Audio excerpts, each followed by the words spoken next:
আমি পদত্যাগ পত্র দিয়ে দেব।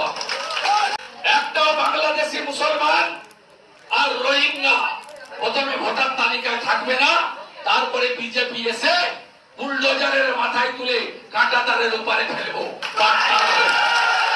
পাশেই বাংলাদেশ ভূ করে লোক ঢোকাচ্ছে। একটাও বাংলাদেশি মুসলমান আর রোহিঙ্গা প্রথমে ভোটার তালিকায় থাকবে না, তারপরে বিজেপি এসে বুলডোজারের মাথায় তুলে কাঁটাতারের উপরে ফেলবো। এরা কেউ ভারতীয় নয়, কোন হিন্দুর কোন সমস্যা হবে না, কোন রাজবংশের সমস্যা হবে না।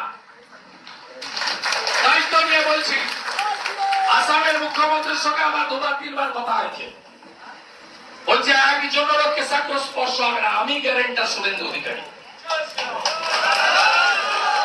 আমার যদি সনাতনী হিন্দুদের, আমার যদি রাজবংশীদের, আমার যদি নবসূত্র মতুয়াদের বাংলাদেশ থেকে ধর্মীয় উৎপীড়নের কারণে আসা কোন হিন্দুর এতটুকু আইনগত ভাবে কোন ত্রুটি হয়, আপনি আমার কাছ থেকে বুঝে নেবেন।